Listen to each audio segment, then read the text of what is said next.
জুলাই মাসে সরকারি চাকরিতে কোটা সংস্কার আন্দোলন ঘিরে বাংলাদেশে শুরু হয় শিক্ষার্থীদের আন্দোলন। এই আন্দোলন দমনে সরকারের অতিরিক্ত বল প্রয়োগের কারণে দেশব্যাপী অস্থিরতা ছড়িয়ে পড়ে। শেখ হাসিনার 15 বছরের শাসন আমলের সবচেয়ে কঠিন এই সময়ে কয়েক সপ্তাহের মধ্যে প্রায় 300 মানুষ নিহত হন। 21 জুলাই কোটা নিয়ে আপিল বিভাগের শুনানি শেষে কোটা পুনর্বহাল নিয়ে হাইকোর্টের দেওয়া রায় বাতিল করা হয়। কিন্তু আন্দোলন দমনে পুলিশের ভূমিকা এবং ক্ষমতাসীন আওয়ামী লীগের দলের সাথে সম্পৃক্তদের দ্বারা বিক্ষোভকারীদের ওপর হামলা শেখ হাসিনা সরকারের বিরুদ্ধে একটি গণ আন্দোলনকে উস্কে দেয়। 4 আগস্ট পুলিশের অভিযানে প্রায় 100 জন নিহত হয়, যার ফলে ব্যাপক ক্ষোভের সৃষ্টি হয়। এর একদিন পরে হাসিনা তার প্রথম বছরের শাসনের অবসান ঘটিয়ে পদত্যাগ করতে এবং দেশ ছেড়ে পালাতে বাধ্য হন। শেখ হাসিনার প্রতি মানুষের ক্ষোভ এতটাই তীব্র ছিল যে তারা বাংলাদেশের স্বাধীনতার অগ্রদূত শেখ মুজিবুর রহমানের ভাস্কর্যগুলো পর্যন্ত ভাঙচুর করেন।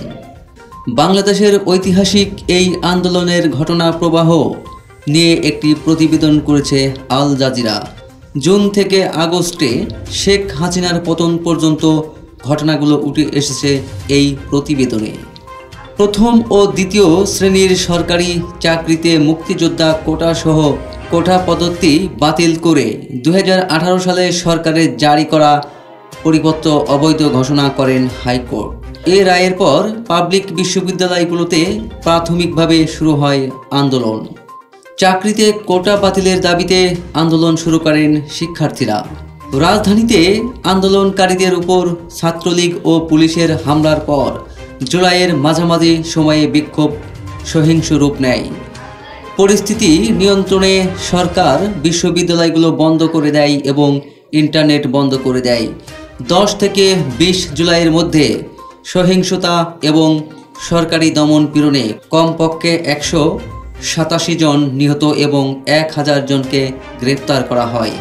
17 জুলাইয়ের এই ভিডিওটি সানাদ নিউজ এজেন্সি থেকে ভেরিফাই করেছে আল জাজিরা।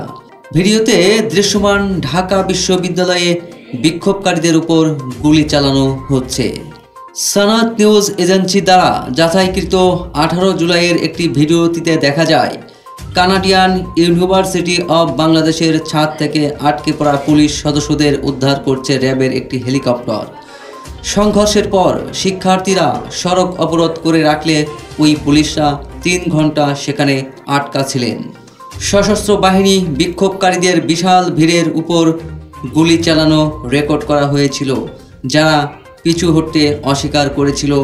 গাড়িটিকে পিছনের দিকে নিয়ে যেতেই তাদের পাথর দিয়ে আঘাত করতে দেখা যায়।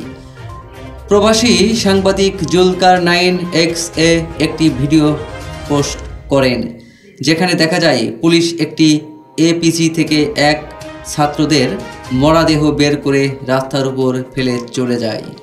সুপ্রিম কোর্ট অধিকাংশ কোটা বাতিল করে 30% কোটা কমিয়ে 5% করা হয় এবং ক্ষুদ্র নৃগোষ্ঠী কোটা 1%, প্রতিবন্ধী ও তৃতীয় লিঙ্গ কোটা 1% নির্ধারণের আদেশ দেন আদালত।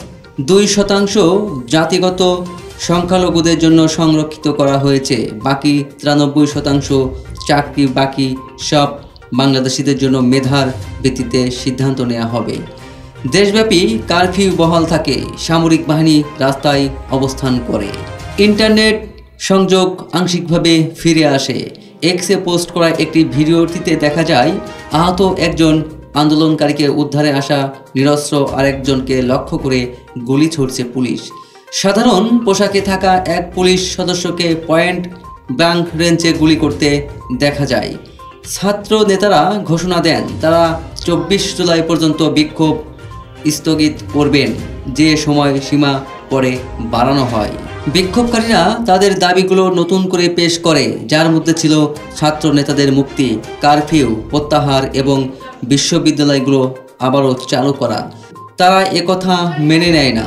যে সুপ্রিম কোর্টের আদেশে কোটা পদ্ধতি সংস্কারের তাদের যে প্রাথমিক দাবি ছিল তা পূরণ হয়েছে, কিন্তু 15 জনেরও বেশি বিক্ষোভকারীকে হত্যা এবং প্রায় 2700 জনকে গ্রেপ্তার করা গ্রহণযোগ্য নয়। বিক্ষোভ আবার শুরু হয় এবং শেখ হাসিনাকে প্রধানমন্ত্রী পদ থেকে সরে দাঁড়ানোর আহ্বান জানানো হয়।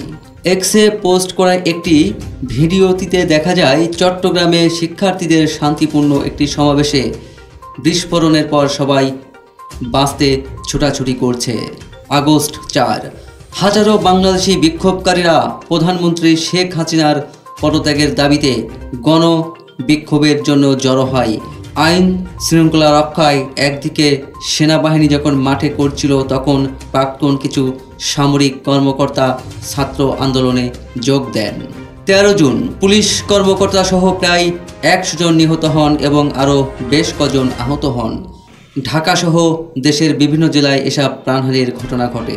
বিক্ষোভকারীরা গণসংহতির আহ্বান জানালে রাজধানীতে উত্তেজনা বেড়ে যায়।